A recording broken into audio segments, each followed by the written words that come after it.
These true Alaskan horror stories are inspired by real events.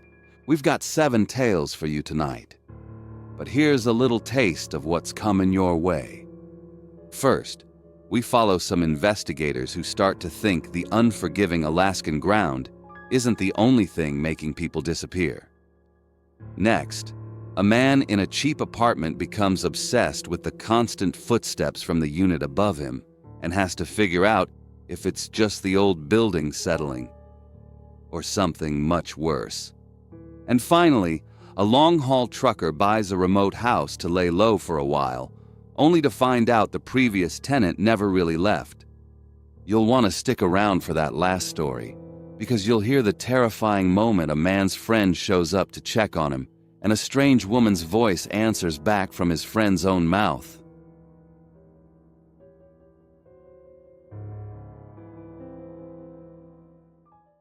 The wall in the police station was a graveyard. Not a real one, but close enough. It was covered in faded photos of smiling men, women, and teenagers, each one a ghost pinned to a corkboard. Trooper Jensen stood there, same as he did most mornings. His breath made a small cloud in the cold station air. The only sounds were the buzz of the overhead lights and the occasional crackle from the dispatcher's radio. 32 faces stared back at him. 32 people gone over 44 years. Most had vanished during the big oil boom, right after the massive '64 earthquake tore this part of Alaska to pieces. The official story was always the same. It was a dangerous place.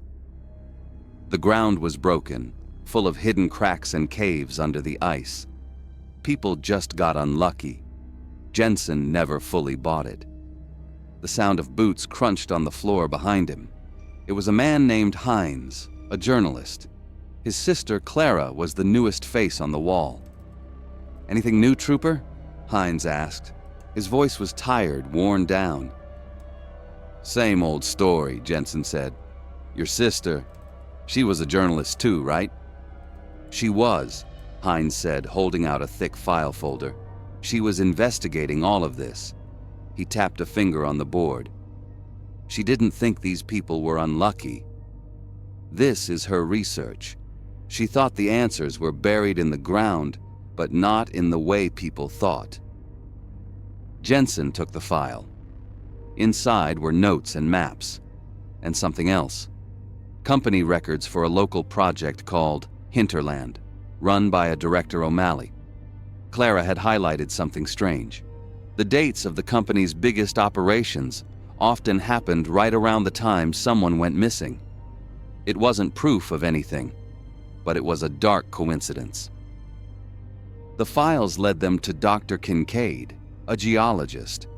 In her small office, filled with the whir of computers, she pulled up a map of the valley.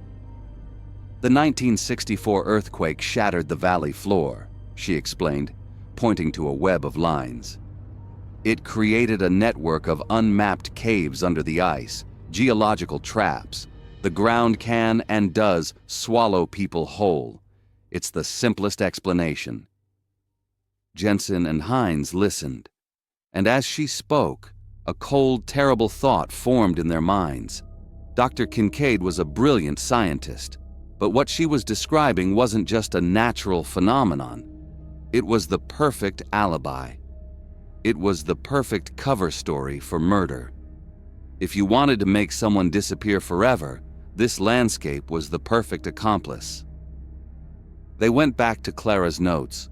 Her final pages were all about Project Hinterland. The company was using a new, aggressive drilling method. Internal memos she had copied showed the company knew their work was making the already dangerous ground even more unstable. They were creating tremors and collapses, and they were hiding that fact to protect their profits. Clara's final chilling note made it all click into place. She had connected the company to a geologist who had disappeared in the '70s. He had raised concerns about their methods, and then he was gone. Clara's hypothesis was simple and terrifying. The disappearances weren't accidents. They were a cleanup job. Anyone who found out the company's secret was silenced, and their bodies were left for the Alaskan wilderness to swallow. The 32 faces on the wall weren't victims of the land. They were victims of a corporation. Their investigation led them to a remote facility run by O'Malley, built right on a glacial field. The wind howled as they broke into a small, abandoned research station. On a desk, they found a single page of notes. It was Clara's. She had found a massive cave system right under the facility, and her notes mentioned disposal. She had found the company's graveyard. The soft click of a lock made them freeze. The door swung open. Director O'Malley stood there, his face tight with anger. "You're trespassing," he said. Jensen held up Clara's note. "We know what you've been doing," he said, his voice flat and even. "We know why people disappear out here." O'Malley's face went pale. He opened his mouth to speak, but just then the ground began to shake. Not a small tremor, but a deep, violent jolt that knocked them off balance. Equipment in the station screeched. From the mountains came a terrifying sound. The sharp, loud crack of a glacier breaking, followed by a deep, grinding roar. After that day, Director O'Malley was never seen again. He was listed as a fugitive, but the troopers who looked for him found nothing. He just became the last ghost of the Alaskan wilderness, another face they could have put up on the station wall. Jensen and Hines never found a single body. The cases on the wall are still officially open, unsolved. But they knew the truth. The horror wasn't a monster of ice and rock, it was a monster of greed. The ground didn't just swallow those people by accident, it had help. And somewhere out there, under the quiet snow, the secrets of 32 souls are still waiting, buried in the cold, dark earth.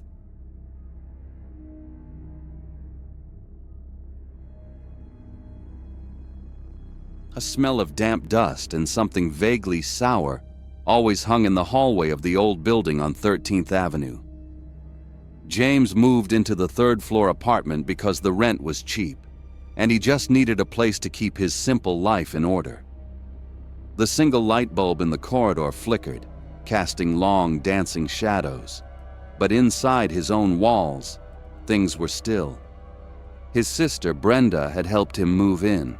They were close, always had been. She was his one real connection to the world, and her bright laughter had echoed in the empty rooms that first day. He promised he'd call her every week. For the first month, life fell into a simple rhythm. James kept to himself. He'd make his coffee in the morning and sit by the window, watching the city slowly wake up.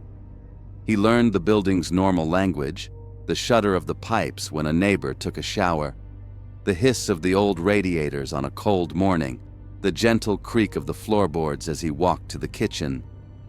These were comfortable, predictable sounds. He kept his promise and called Brenda every Sunday. He told her he was doing fine, that the place was quiet and just what he needed.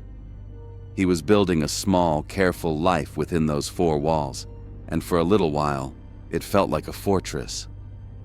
But after a few weeks, the building's normal vocabulary of groans and sighs began to change. It started with a faint scratching from inside the walls, high up near the ceiling. He dismissed it as a mouse. Then came a single muffled thud from the attic space directly above his unit. Just the old building settling, he told himself. But the noises didn't stop. They got more frequent, and they started to sound deliberate. The familiar creaks became the clear sound of footsteps, heavy and slow, pacing back and forth right when the world outside was at its quietest. He would lie in bed, awake, pressing his ear toward the ceiling, listening to the floorboards overhead complain under a heavy weight. Sometimes he'd hear a low scraping noise, like something heavy being dragged across the floor. It would start and stop without any pattern. One night, he was jolted awake by a series of distinct thumps directly over his bed. It sounded like someone was stacking heavy boxes one by one. The stillness he once found comforting was now just the empty space between the noises. It made every single creak, every footstep, feel louder and more terrifying. He started keeping a journal, writing down every sound, every footfall, every groan from above. He was methodical, noting the time and the exact nature of the disturbance.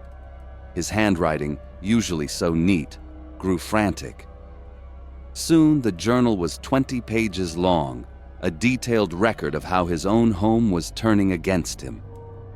Brenda would call, her voice sounding like it was coming from another world, a brighter one he couldn't reach anymore. He stopped answering. He'd stand by the answering machine, listening to her worried messages begging him to call back, to just let her know he was okay. He couldn't pick up the phone. A dark thought had taken root in his mind. What if the calls were a trick? A way to lure him out of his apartment, his locked little prison. He started watching the street from his window. He'd see things in the corner of his eye. A tall, broad shadow of a man standing on the street corner after midnight, just looking up. He'd slam his blinds shut, the sound of the plastic slats clattering loud in the still room. Once, looking at his own reflection in the dark glass, he saw the shape of another man behind him, taller and wider, just for a second. He knew it was a reflection of the man from the street, the man from the attic apartment, Jensen. They'd passed on the stairs once, early on. James had nodded, but the big man just stared back, his eyes flat and empty, before continuing up to the attic unit. The look had felt wrong, and now James couldn't get it out of his head. Then came the proof. A small scratch near the lock on his front door. It was new, a fresh gouge in the metal, the kind a key makes when it's not quite the right one. It was a real physical sign. This wasn't just in his head. Someone had tried to get in. Someone had a key. It had to be Jensen. On October 28th, Brenda left one last message, her voice breaking as she pleaded with him to just pick up the phone. He listened to the whole thing, then turned away from the machine. That evening, he felt like something inside him had finally broken. He went to his kitchen, pulled out a pocket knife, and pried up a loose floorboard near the sink. He wrote a quick note, explaining where to find a spare key to a storage unit he rented, and he wrote down the name of the man he was sure was watching him, Jensen. He slipped the note under the floorboard just as a soft knock came at his front door. A key scraped in the lock. The door swung open. A single sharp gunshot broke the stillness, and then the building was still once more. Years passed. The apartment on 13th Avenue sat empty, a dusty box nobody wanted. Then a college student named Jimmy came along. To him, the place was just an old building with some character and cheap rent. He didn't mind the strange noises at first, the groaning pipes, the muffled footsteps from the unit upstairs, the scraping sound from the attic late at night. It was an old place. Old places made noise. He'd even seen the man who lived upstairs, a quiet, broad-shouldered guy who kept to himself. One afternoon, Jimmy was in the kitchen and got tired of tripping on a loose floorboard near the sink. He knelt, the floor groaning, and started to pry it up to nail it down flat. His fingers brushed against something. He pulled the board all the way up. There in the dark, dusty space was a small key and a folded piece of paper. The paper was old and yellowed. He carefully unfolded it. The ink was faded, the handwriting shaky, but the message was horribly clear. It read, "He's watching me. The man upstairs, Jensen. If you find this, he got me. Key is for storage. Get help." A cold dread washed over him, because this was no longer a guess. He was holding a message from a dead man. Every noise he had brushed off, the footsteps, the dragging sounds, The feeling of not being alone crashed down on him at once. They weren't just quirks of an old building. They were the sounds of a man being stalked. It was all real, and the person James had been terrified of, the man who had almost certainly killed him, still lived right above his head. Clutching the key and note, Jimmy remembered a shared utility closet in the basement he'd seen once. He went downstairs, his heart pounding against his ribs. He found the storage locker marked with the same unit number as his apartment. He slid the old key into the lock. With a faint click, it turned. He pulled the door open, hit by a wave of cold, stale air. Inside, on a dusty shelf, sat a maintenance logbook. On its cover was a strange symbol he recognized. He'd seen it once on a tool Jensen had been carrying. As he stood there, frozen, the book in his hand, he heard a sound from the other side of the storage area, a slow, heavy groaning of old hinges. The door leading to the upstairs unit side of the basement was opening. A tall, broad figure stood in the doorway, just a silhouette against the dim hallway light. It was Jensen. He looked older, his face lined with time, but it was him. And in his hand, he was holding a key that looked just like the one Jimmy had found. Jimmy didn't freeze. He acted. He slammed the storage door shut, the bang echoing in the basement. He turned and ran, the key and the logbook gripped tight in his hand. He didn't dare look back. He burst out of the building's main door and into the cold air of the street, running until the police station was in sight. A retired detective named White reopened the cold case. They brought Jensen in, questioned him hard, but the evidence was flimsy. The key was old, the note was just a name, and the logbook, while suspicious, was just circumstantial. The district attorney said it wasn't enough. Citing a poor chain of custody for the evidence, he refused to press charges. Jensen walked free. Jimmy moved out the next day. He was safe, but he was left with the chilling, unpunished truth. He had lived in the apartment of a killer who got away with it. The cops knew it. He knew it.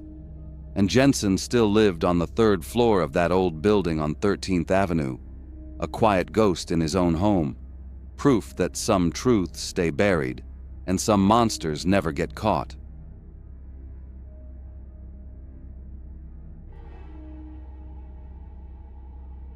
His grandfather's obsession started with a simple, unacceptable fact. A modern airplane had vanished because of bad weather. David never believed it could be that simple. A plane accident wasn't enough to explain a lifetime of his grandfather's single-minded focus, so he sat in the old office, breathing in the dust of forgotten business, needing to find a better reason. The room itself felt like a museum of one man's fixation. Piles of books on aviation and Alaskan geology were stacked against the walls.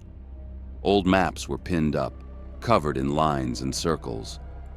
David sorted through the last box, marked May 1967, D. Hansen, looking for a story that made sense of it all. The box was all he had left of the man.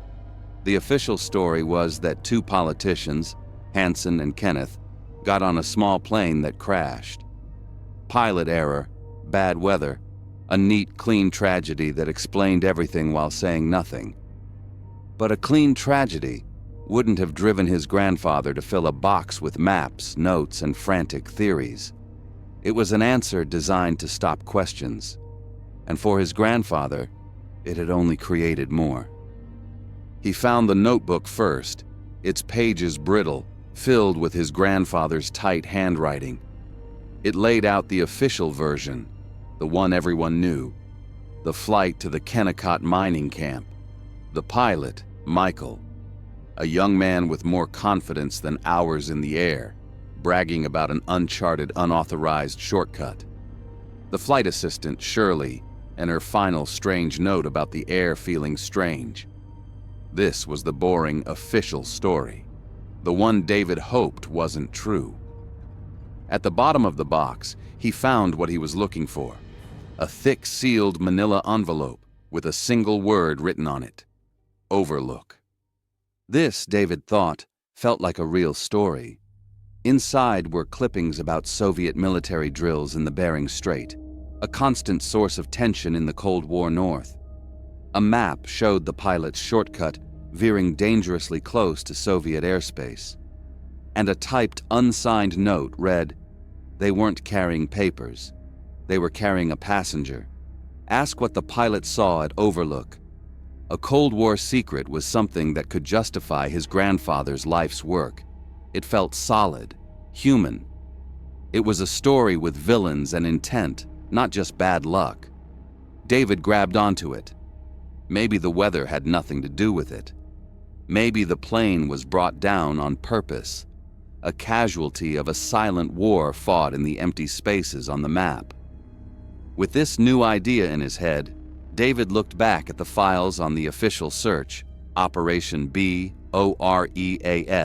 in a new light. It was one of the largest air searches in history, but reading the details, it felt hopeless from the start. For 45 days, pilots flew grid patterns over an area the size of a state. They stared down at a landscape of blinding white snow and black rock, a place that offered no scale or perspective. His grandfather's notes included transcripts of pilot debriefs. Men talked about the mental strain, the snow blindness, the feeling of being a tiny speck over a place that didn't want them there. Now other details seemed to fit the narrative David was building. The notes mentioned search pilots seeing unidentified aircraft at the edge of the grid, dismissed as weather balloons or visual errors caused by fatigue. Were they? Or was someone making sure nothing was found? The silent emergency beacon felt different now too. A simple crash might damage a beacon, but a missile would obliterate it. It all started to feel like a plausible, exciting alternative to a meaningless accident. He imagined his grandfather going through these same steps, his heart racing as he pieced together a secret war in the Alaskan sky. He could almost feel the man's excitement, the sense of getting closer to a truth that mattered. It was a story you could fight, a mystery you could solve. It was so much better than the alternative, that the universe was indifferent, and that men could simply be erased by a confluence of wind and rock. The searchers also talked about the katabatic winds, describing them with a kind of fearful respect. They said it was like the air itself decided to fall off the mountain. One moment, you were flying straight and level.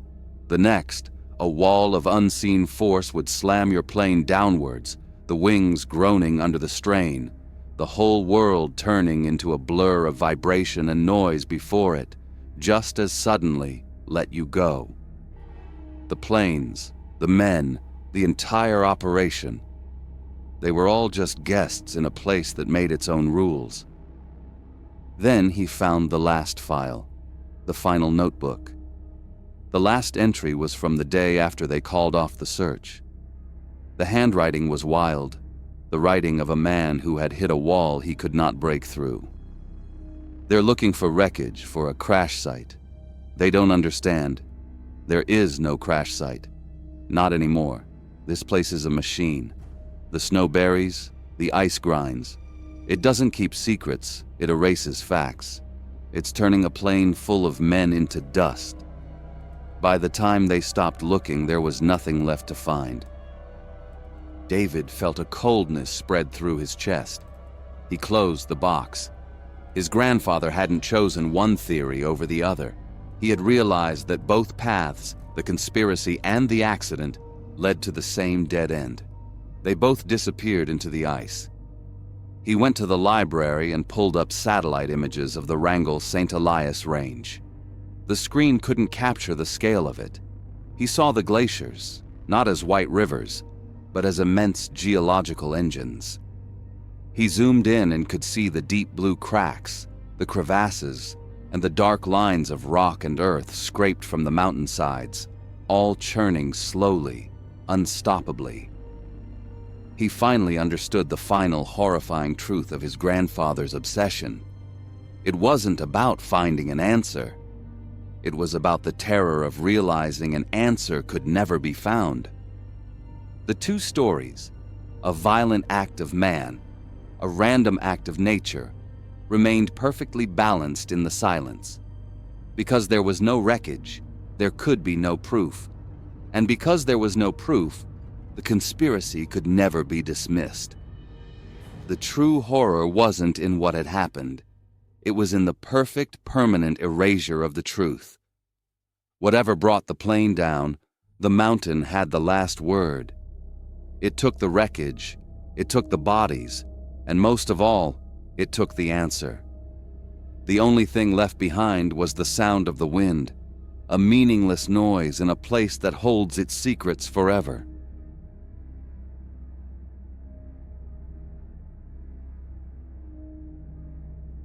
The snowmobile's engine quit without a sputter. One moment it was a steady roar pulling them across the snow. The next there was nothing. A total silence took its place.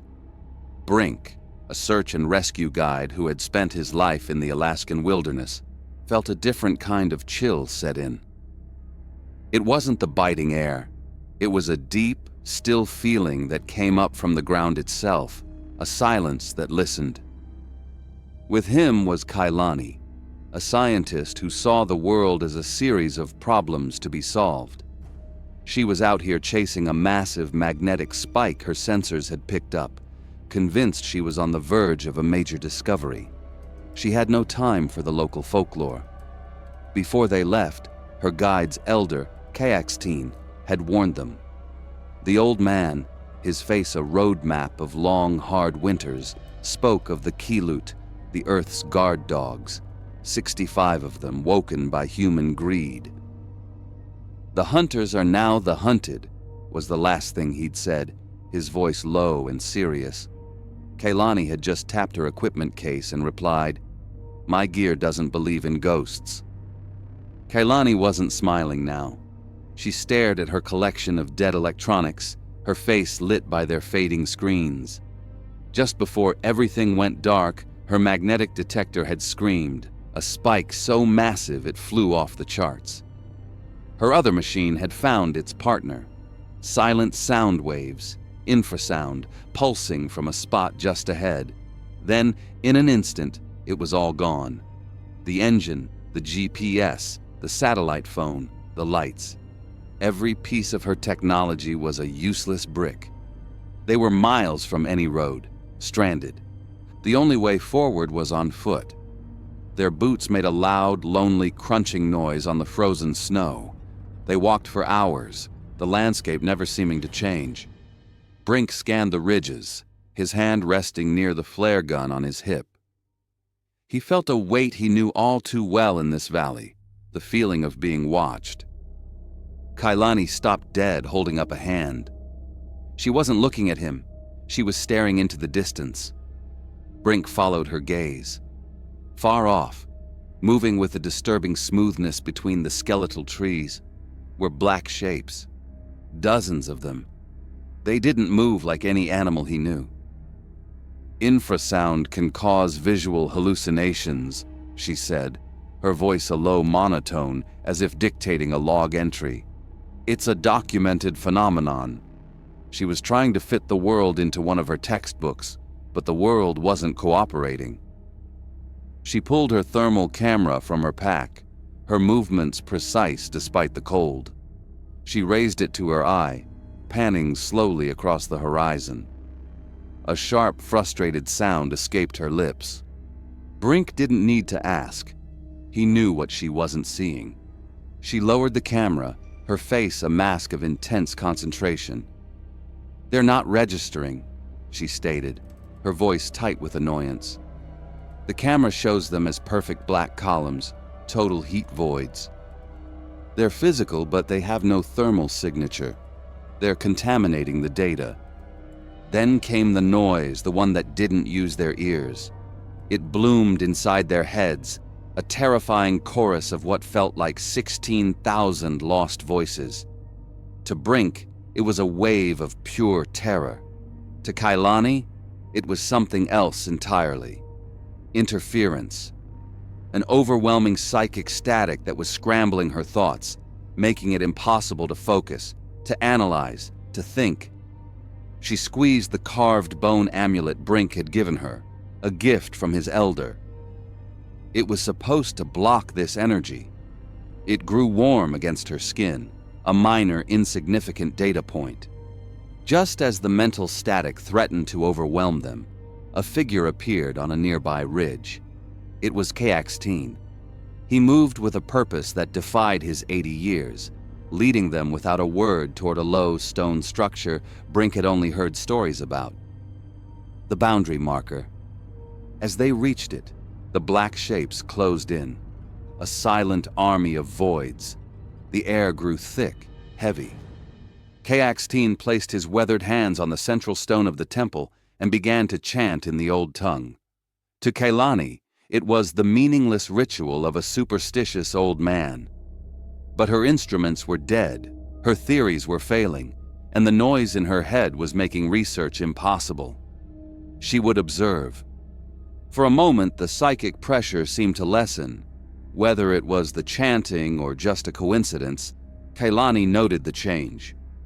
But looking at the sweat on the old man's brow, she knew the effect was temporary and unrepeatable. It wasn't a solution.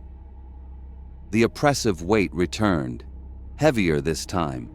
Kailani knew you couldn't fight these things with a gun or a knife. You had to eliminate the source of the interference. Her hand went to her survival pack, to the small, dense blocks of explosives. A new hypothesis formed in her mind, clear and sharp as broken ice. The marker was the focal point of the energy. Destroying it might disrupt the field, stop the noise, and allow her to get a clean reading. The collateral damage was regrettable but acceptable. She pulled the trigger on the detonator's timer, threw the pack with all her strength toward the center of the temple, and yelled, "Get down!" Brink screamed her name, but he and Caxtine hit the frozen ground. A silent, brilliant white flash consumed the valley, followed by a sound that wasn't an explosion, but the sound of the world itself tearing apart. The ground split with a deafening crack. The shockwave threw all three of them like dolls, away from the chasm that opened up and swallowed the temple whole. The black figures, what the elder called the Keelet, vanished back into the earth. Brink came to with his ears ringing. He was alive. A few feet away, Caxtine was pushing himself up, groaning. And further still, Kailani was already on her knees, staring at the steaming fissure, her face a mask of fury and disbelief. Her experiment was over. The sight was gone. Everything was gone. The silence that returned was empty, dead. The feeling of being watched was gone. The journey back was a long, silent nightmare. 3 survivors, a scientist with no data, a guide with a shattered sense of the wild, and an elder who had seen his beliefs confirmed at the cost of a sacred place. They huddled together for warmth, but the silence between them was colder than any wind. They made it back to civilization days later, frostbitten and haunted, with a shared story that would destroy all of their credibility. The official report called it a shared delusion, a folie à trois, brought on by infrasound and extreme environmental stress. Kailani's career was ruined. Brink was seen as an unreliable crank. Caxtine was just another old man with crazy stories. Years later, on a fringe podcast that specialized in unexplained phenomena, Brink finally told the full story. He played the last audio log they ever recovered. The recording is mostly silence, punctuated by the crunch of boots on snow and the frantic, terrified breathing of a guide. Then, there's the sound of the earth splitting open, a cataclysmic roar of rock and ice that overloads the microphone. After that, for a long time there is nothing but the faint hiss of the recording device against a dead quiet landscape. And then, right at the very end, just before the audio cuts out for good, a new sound can be heard. It is a simple, clear, and perfectly normal sound. It is the sound of a dog panting patiently in the dark, as if waiting for its master to throw a stick.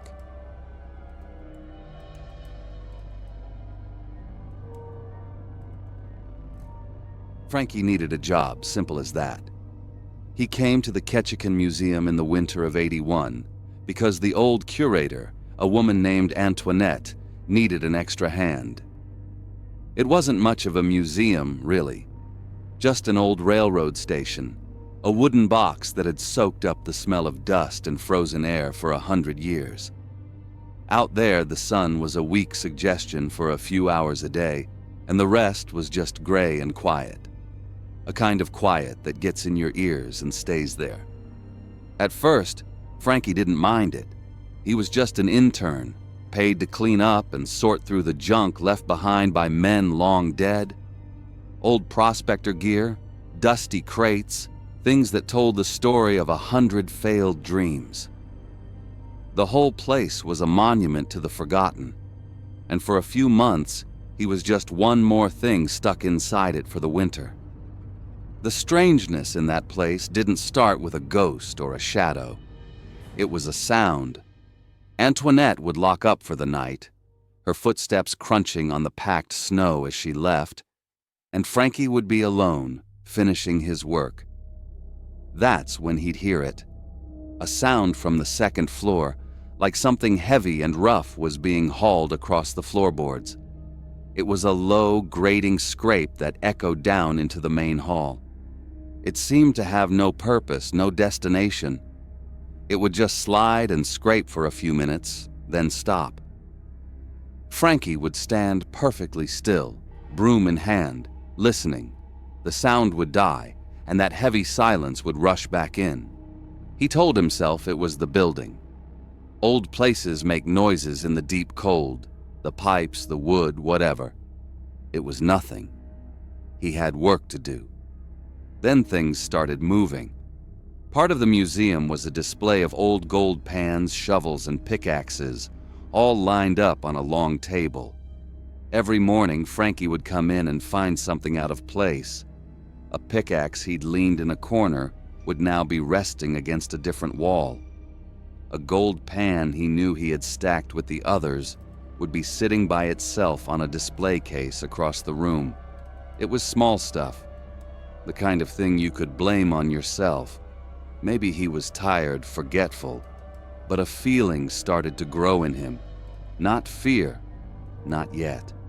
Just a low, constant sense of being watched.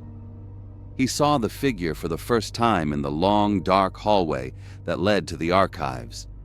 He was hauling a crate of old maps, the rough wood of the box scraping against the denim of his jeans. He glanced up, and at the far end of the hall there was a shape. A man. A shadow of a man, solid and dark, with a broad hat on his head. He was just standing there, motionless. Frankie froze, the weight of the crate suddenly gone from his mind. The figure didn't move a muscle. Frankie blinked, a single quick reflex, and the man was gone. The hallway was empty. He could hear his own breathing, loud and ragged in the stillness. There was no one else in the building. Antoinette was gone. The doors were locked. It was impossible. He dropped the crate with a loud bang that shattered the silence and got himself to the main office, his heart hammering against his ribs like it wanted out. When Antoinette came in the next morning, she took one look at his face and knew. The worry lines around her eyes deepened. She didn't laugh it off. She just nodded, like she'd been waiting for this. That's when she told him the story. The museum, she said, was built on the exact spot where a prospector named Eggy had been murdered, way back in the gold rush days. He'd struck a small vein, but a rich one, and someone killed him for it. They never found the gold, they never found the killer. Antoinette told it like a piece of local history, a story you tell tourists. But Frankie knew better.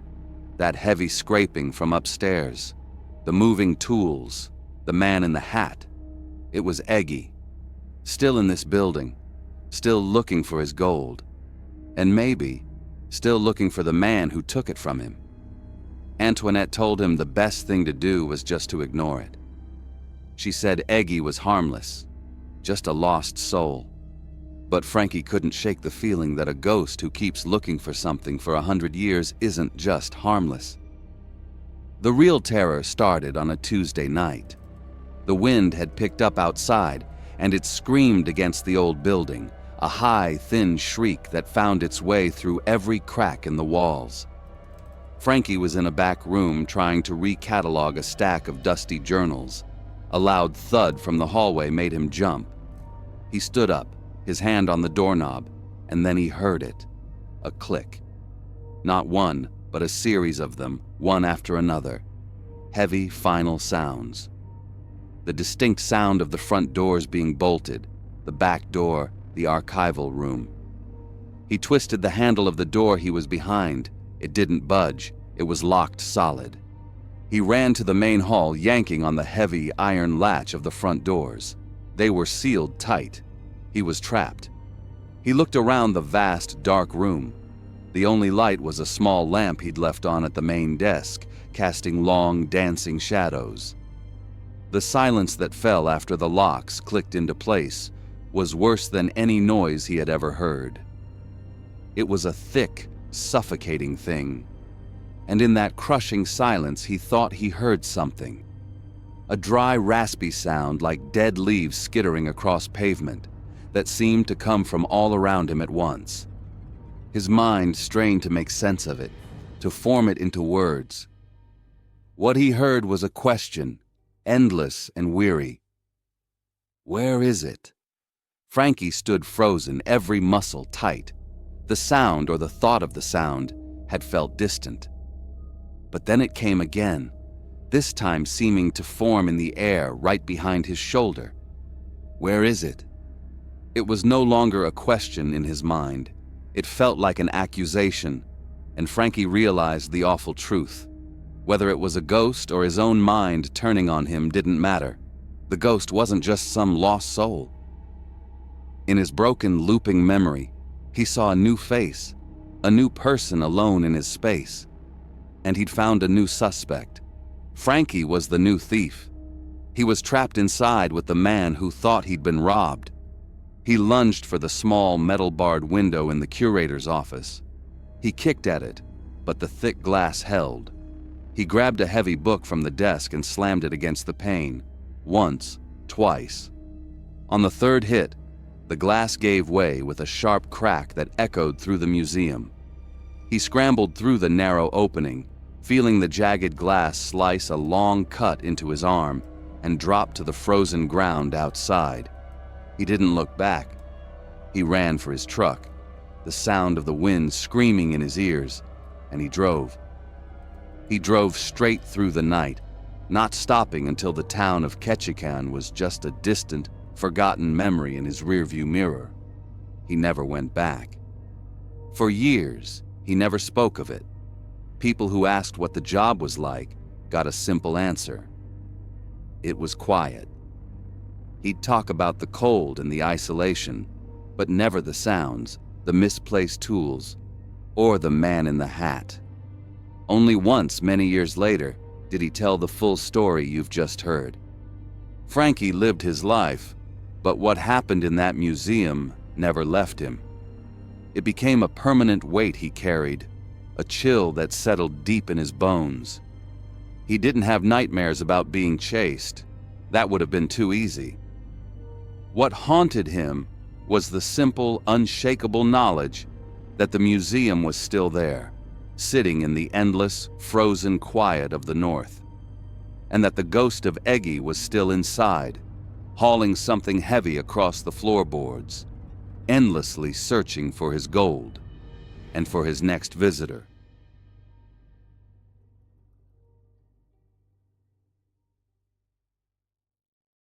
There are holes in the maps of Alaska, places that are just green and gray space, full of nothing but trees and rock.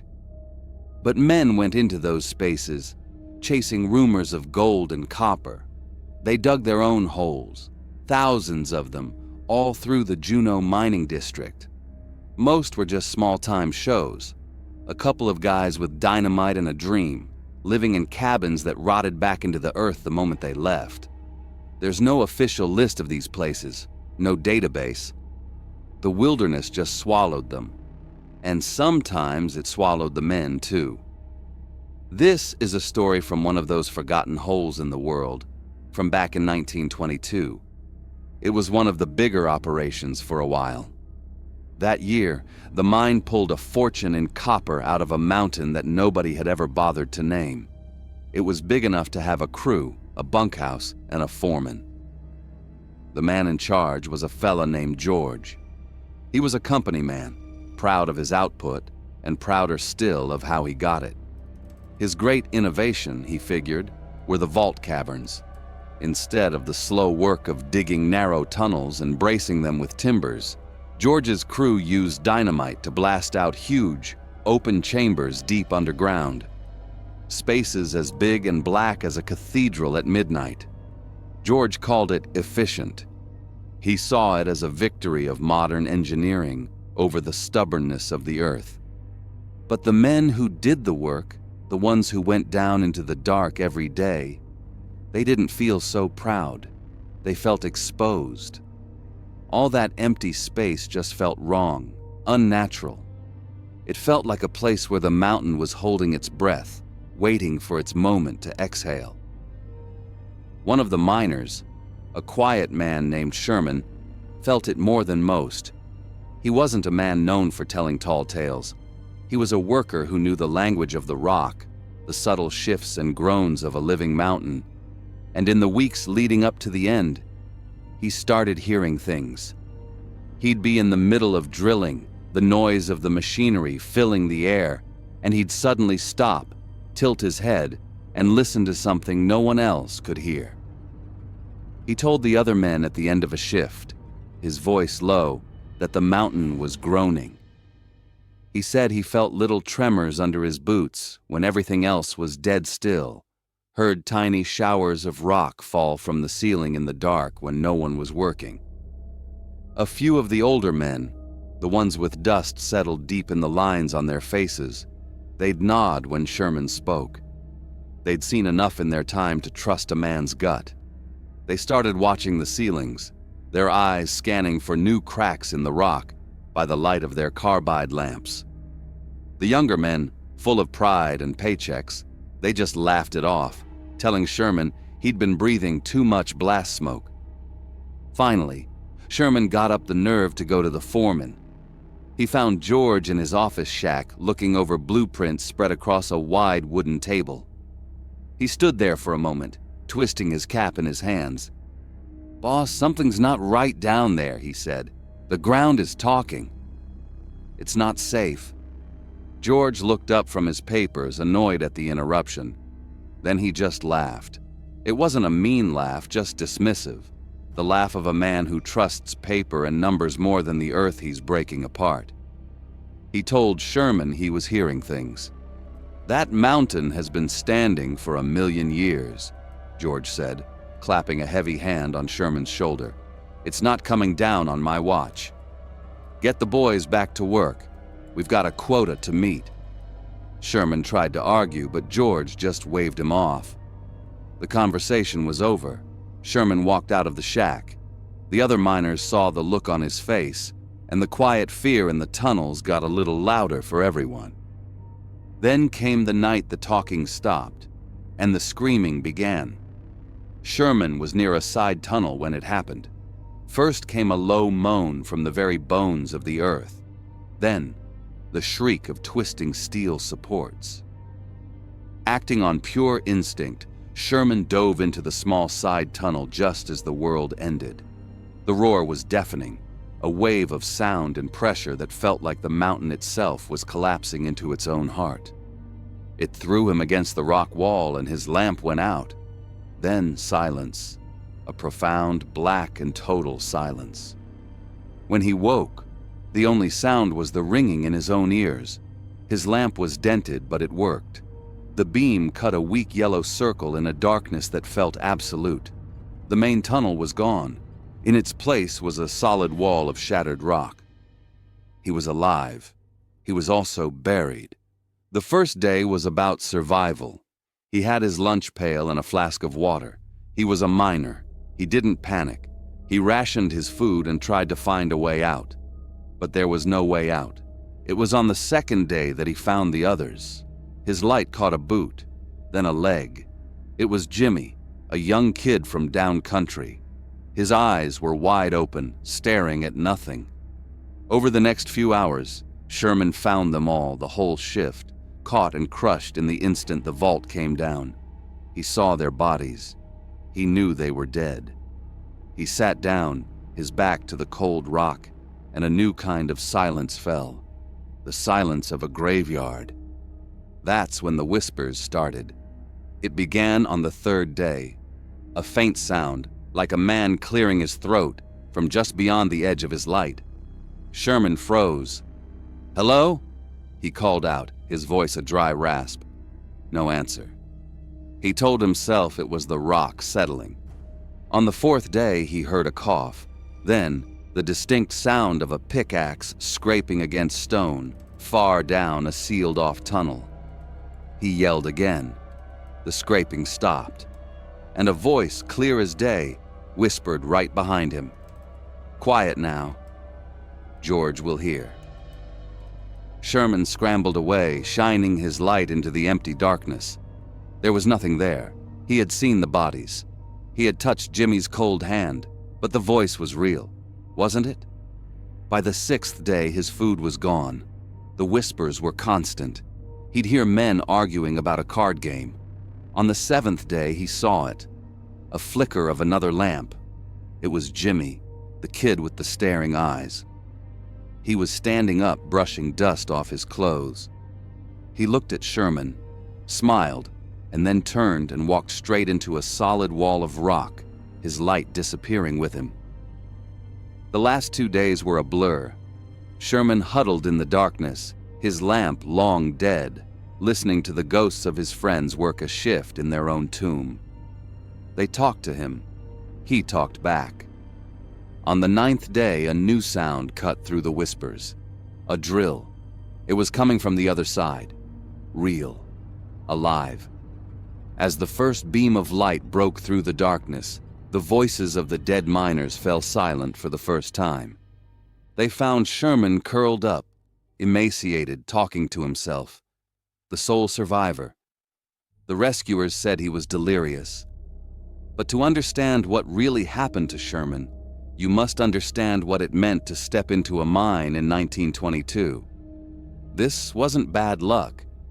It was an inevitability. Between 1900 and 1945, there were more than 90,000 mining deaths in the U.S. During the peak years, the country averaged over 2,000 fatalities annually. Every man who walked down that shaft knew the odds. Every man was standing in a tomb with the lid temporarily propped open. This is why the horror persists. When you walk near that darkness, you are not just walking near one man's ghost story. You are walking up to a place where death was a guaranteed working partner. It wasn't a question of if you'd see a ghost. It was a question of which one. Across the scattered camps, the stories were all the same. The most common hauntings were what they called residual echoes, the faint clink of a pickaxe working a sealed-off face.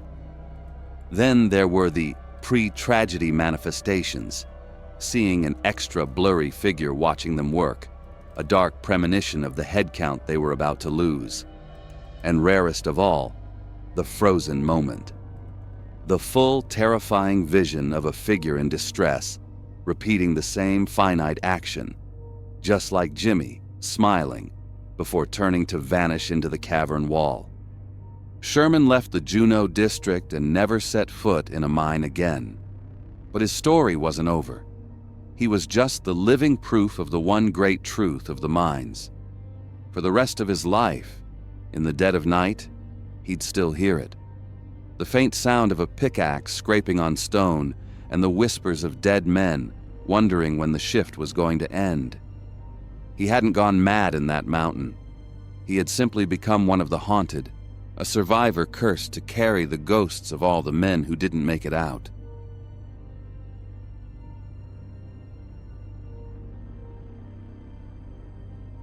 Jack was a man defined by the road, shaped by the solitude of long hauls across the country.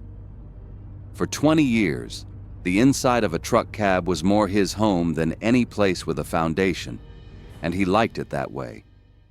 He preferred the steady, predictable rumble of a diesel engine to the messy complications of conversation, the endless winding ribbon of highway to a quiet neighborhood street. But even a man carved from stone gets worn down by the wind. A 3-year trucking contract based out of Anchorage, Alaska, felt like a good enough reason to drop an anchor. It was temporary, a place to park his life for a while. He found an old house on the outskirts of the city, the kind people charitably call a fixer-upper, for a price that felt more like a mistake than a bargain. It was a 2-story box with peeling paint and a porch that sagged like a tired old man. The realtor, a fellow with a smile a little too wide and a handshake a little too eager, couldn't stop talking about its character and good bones. Jack didn't care about character. He saw a smart investment. Live in it, fix it up on his downtime, and sell it for a tidy profit when the contract was up. It was a simple, solid plan. The kind of plan a man like Jack could understand. He signed the papers without a second thought. The silence inside those walls was nothing like the peaceful emptiness of the highway. Out on the road, silence meant freedom. In the house, the stillness felt like something was holding its breath. It was a tense, waiting quiet that settled in the corners of rooms and seemed to pay close attention to his every move. He'd walk from the kitchen to the living room and feel a change in the air behind him, as if the space itself was watching him, waiting for him to leave. The house didn't wait long to show its true nature. It started not with a whisper, but with an act of physical impossibility. Jack had an ironclad habit of leaving his keys on the hook by the door. 20 years of trucking had taught him the importance of knowing exactly where they were. One evening, he came in from the garage and hung them up. An hour later, ready to head out for groceries, he reached for the hook. It was empty. He found the keys sitting on the fireplace mantel in the living room, placed neatly in the center. He stared at them, a knot of confusion tightening in his gut. He lived alone. There was no one else there. A few nights later, he was awakened by the smell of coffee. He lay in bed, confused, knowing he hadn't set the machine. He went downstairs to find a fresh pot brewing in the kitchen, the machine gurgling and steaming away on its own. He stood in the doorway, staring at it, the initial confusion hardening into a real, chilling unease. This wasn't forgetfulness. This was something else. Only after the house had established its ability to physically manipulate his world did the sounds begin. Faint noises started to break the silence, like a woman weeping, drifting down from an empty upstairs room. The sounds felt more personal, more tragic, now that he knew something was truly there. It never felt empty. An odd, unnatural chill would find him, clinging to him as he moved through the upstairs hallway, even when the thermostat was cranked up to a sweltering 75. It felt like walking through invisible pockets of ice, a localized frost that had no source. One afternoon he was in the garage, a detached cinderblock building that always smelled of oil and damp earth. He was leaning over the engine of his rig, trying to fix a faulty connection. He'd placed a heavy steel wrench on his wooden workbench, a solid foot from the edge. As he bent down to pick up a rag from a lower shelf, a loud, violent scraping sound ripped through the quiet garage. He snapped his head up instantly. The wrench was sliding across the workbench on its own, gouging a deep scratch in the wood as it moved. It wasn't falling, it was being pushed. It reached the edge and tumbled off, hitting the concrete floor with a heavy, final-sounding clang. Jack stood frozen, his heart hammering a frantic rhythm against his ribs. The silence that rushed in to fill the space was worse than the noise itself. He was completely, undeniably alone. He backed out of the garage slowly, his eyes locked on the wrench, a dark shape on the dusty floor. He started to see her in the reflections after that. It was never for more than a second, a flicker at the edge of his vision. He'd glance in the bathroom mirror while shaving, and for a split second, his face wouldn't be his own. It was a woman's face, pale and impossibly thin, layered over his like a ghostly mask. Her expression was a terrible mix of deep, inconsolable sadness and pure, burning rage. He would blink, his heart seizing in his chest, and she'd be gone, leaving him staring at his own wide, frightened eyes and the shaving cream on his face. The nightmares came next. They were the worst part, because in them, he wasn't even himself. He would dream he was awake, standing in the corner of his own bedroom, watching his body get out of bed. He'd watch his own hands pick up a framed photograph of his parents from the nightstand and turn it to face the wall. He'd watch his own body move the heavy living room furniture, rearranging it into a strange, unfamiliar layout he'd never choose. He was aware of it all, a screaming, helpless prisoner inside his own skull, watching someone else use his body like a rented tool.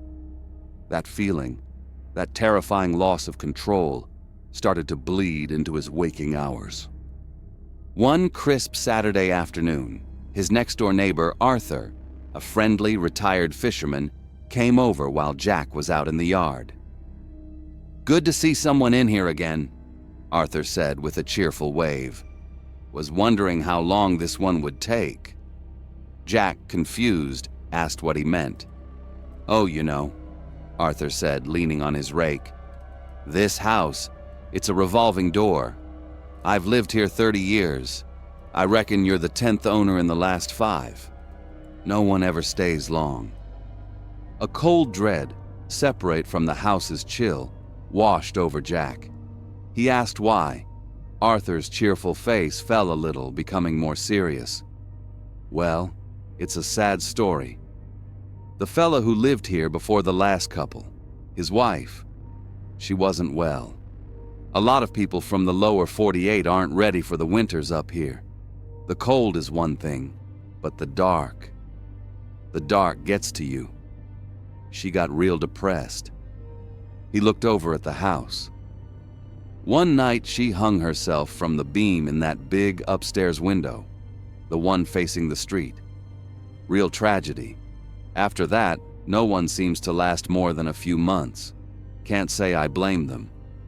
Realtor didn't tell you any of that, I suppose? Jack just shook his head, numb. Arthur shrugged. Figured. Some say the place has bad luck. Some say it's haunted. Who knows? Just thought you should know the history. The final break came when a friend from his trucking company stopped by, worried because Jack hadn't answered his phone for a week. He found Jack standing in the middle of the living room, just staring at a blank wall. He was wearing an old tweed suit, the kind of thing his grandfather might have worn. Jack didn't own a suit.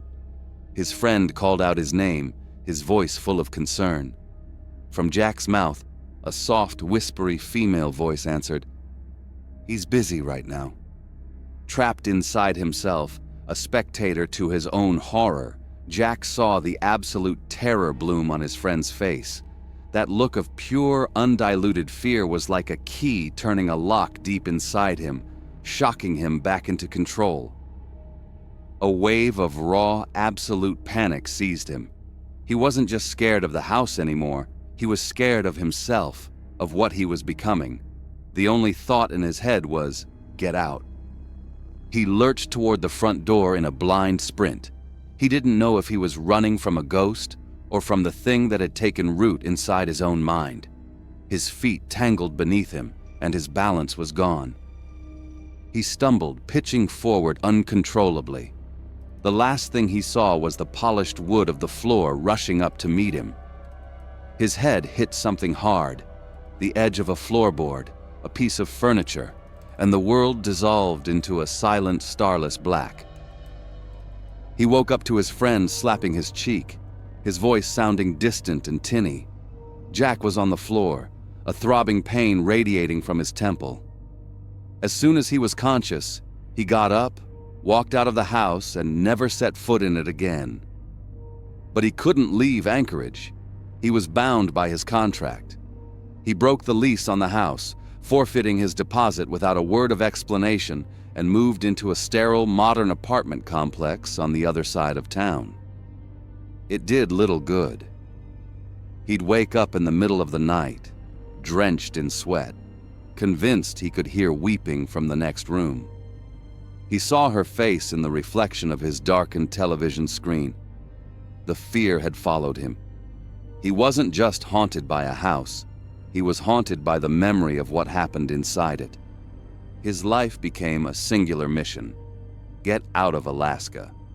He worked double shifts, took every long-haul route he could, and pleaded with his bosses until they finally agreed to reduce his 3-year contract down to 1. For that year, he lived like a ghost himself, speaking to no one, sleeping with the lights on, doing nothing but working and counting down the days. The moment the year was up, he was gone. He didn't even pack. He got in his personal truck, leaving the rest of his belongings in the apartment, and drove south. He never went back to Anchorage, never took a contract that far north again. The loneliness of the road felt safe now, a warm blanket. He never bought a house again, content to live his life in motion, forever driving away from that quiet, waiting house in the cold, dark north.